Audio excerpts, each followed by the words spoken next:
Hi, good morning, good afternoon, good evening, where you are. This is video 2 on module 1, and today we're looking at how we can become intentional about transforming education by looking at intentional approaches to transforming education, and this is for parents and educators. I want to take this moment to pause and to reflect. The question is, what is it that we want for our children as a collective? And one of the key ways to think about it might be, what is it that you want for your children? Now, I appreciate that some of you are here as parents and some of you are here in the context of educators, but I also recognize that the majority of educators are also parents. Both hats on, whichever hat is relevant to you, but also thinking about your personal values, thinking about your professional knowledge, okay? I want you to begin to think about all of the things that you want for your children, all of the things that you want for your child. Begin to think about how we can begin to implement that in the way in which we raise and educate children from when they're very, very young. I'm going to expand more on this later on. So when we're having the conversation around what do we want for our children, we're really asking, how do we want to organize our society? Children are the most vulnerable members of our society, particularly young children, and they bear the brunt of all of the failings of our society. And so we really have to think about how we want to organize society. And the ways in which we're failing children is the ways in which we're failing future generations. Furthermore, we're getting old. We're going to be elderly people when our children are of decision-making age. So we also have to think about the course in which we are on as a collective. Looking through lenses of African philosophy, decolonized philosophies about the world, we begin to see that there is a direct thread that runs through many different cultures. That's the understanding that life is circular, right? It goes round in circles, it goes round in cycles. And each generation is setting a foundation for the next generation. So we have to think about where we are and where we want to be, and the kind of course that we want to set our children on. What type of Africa do we want our children to grow up in, right? And begin to build that, but more importantly, begin to educate our children with that in mind. There are two key theories that underpin the work that we do. There are lots of different theories actually that underpin the work that we do, but here are some of the core ones that we're going to keep on coming back to. So as I said previously, the goal is to keep all of these individual videos short because, we recognize that people are busy, and we're just going to get straight to the point in these videos.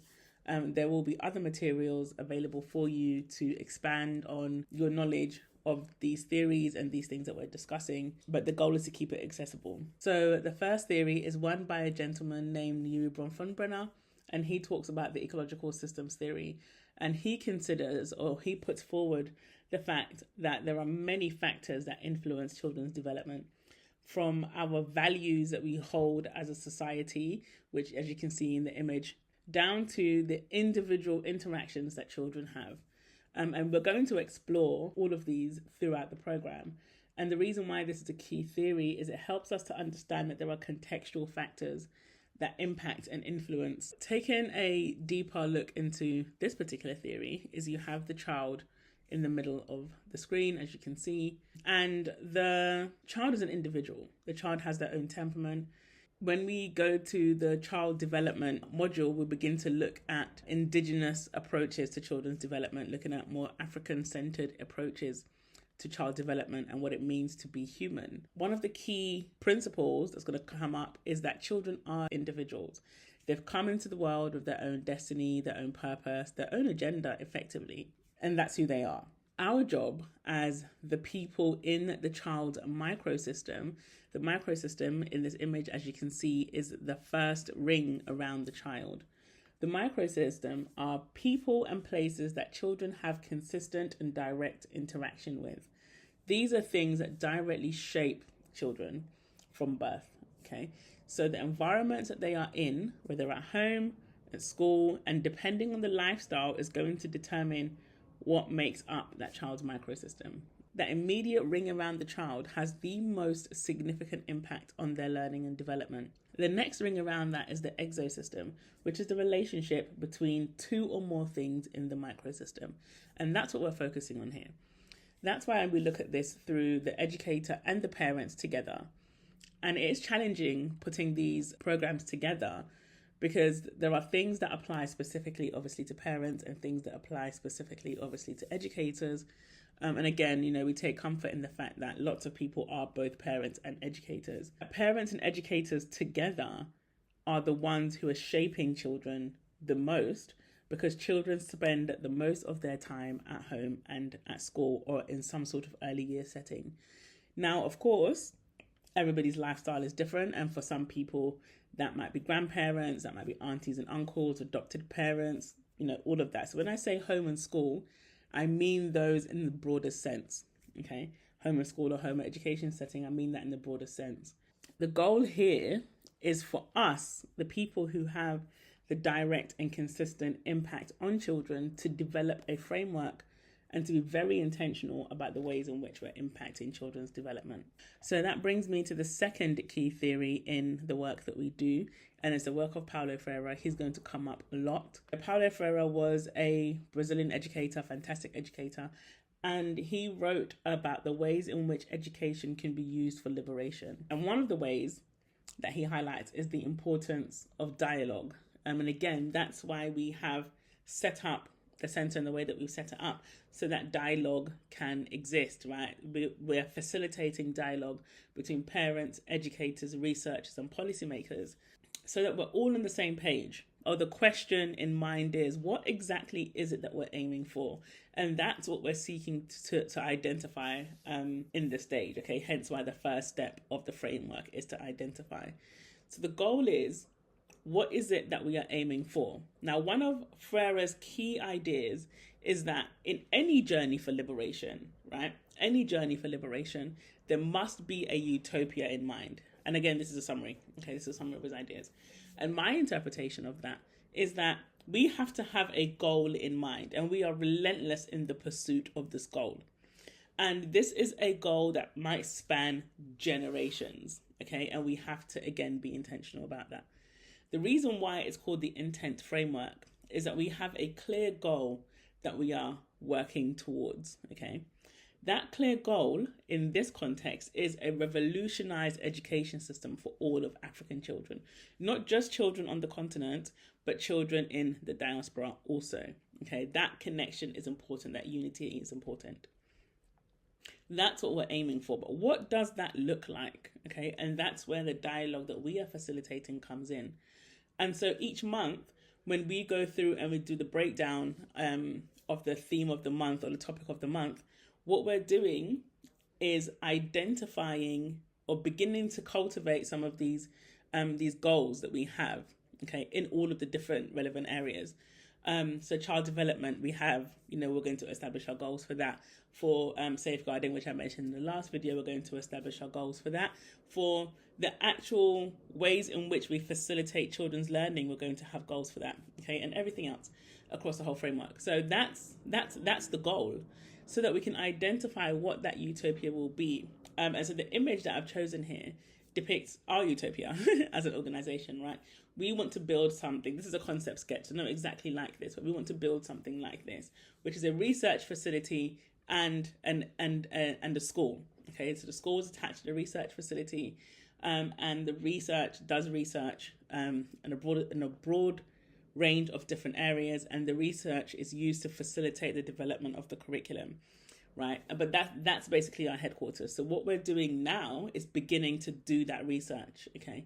So because we're a think tank, fundamentally, as a think tank, we are at that stage where we are trying to gather as many perspectives as possible. And that's why I'm so glad that so many different people have demonstrated interest in the work that we're doing here, so that we can identify exactly what it is that we are aiming for, okay?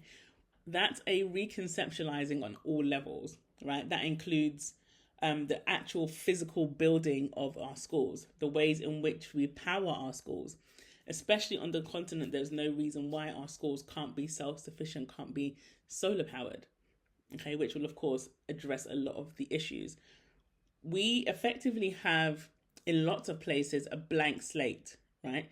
And so if we're going to invest money in building schools, then let's make sure that the schools that we're building are that they're taking into consideration what we know about the environments in which children learn. It's taking into consideration what the research says about the physical layout of the classroom, for example, right?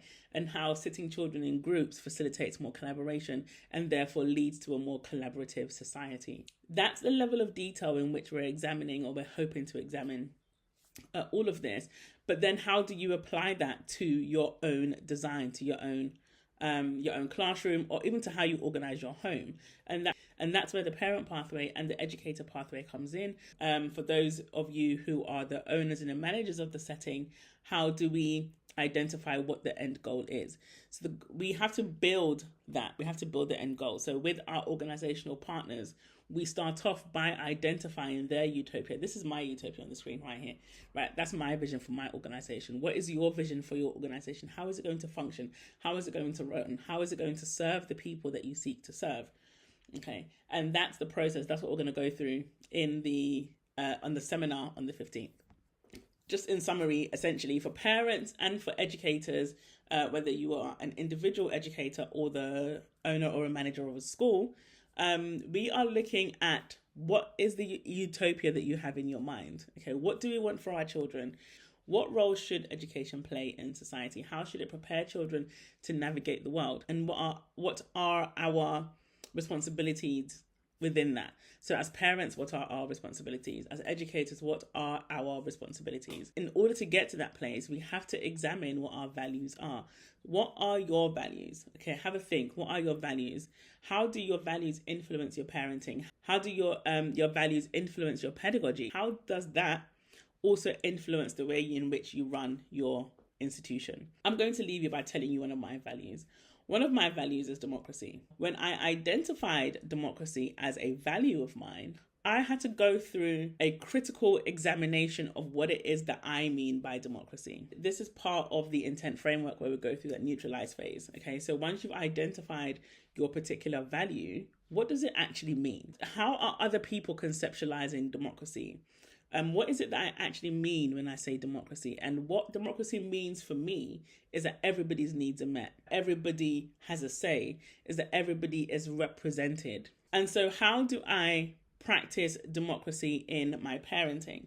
One of those ways is, although my child is one, I try my best to give her choices. I make sure that she is heard. When she's speaking, I listen to her. I listen to her ideas, right? So as a parent, how do you practice democracy in your home? If your child cannot express to you that they feel like a rule that you have implemented is unfair, right, and they can't communicate that to you, how do we expect our children to be able to stand up against oppressive power structures? If we say that we value democracy, democracy being the people have the power, we have to allow our children to have power. How do you practice democracy in your classroom? Is it a top-down? Are you just talking at the student and expecting them to regurgitate what you have said? Or are you taking on board their ideas? Okay, how does that also affect the way in which you run your educational institution? So these are things that we explore on a one-to-one basis in the memberships. Okay, so if you are part of the NIA memberships, then we do that on a one-to-one basis. If you are part of the Umedia membership, then we do that as a collective. But we're going to do this fundamentally in our meeting, in our seminar on the 15th. On the 15th, we go through how to identify what your utopia is. All of this prepares you for next month, where we begin a deep dive into our parenting philosophy or our educational or our pedagogical, our pedagogies. So everything is directly connected. But this month we're focusing on identifying what our collective utopia is, but also what your individual utopia is. There are tasks for you to do below. Please make sure you do the tasks to get the most of it. And we'll see you on the 15th.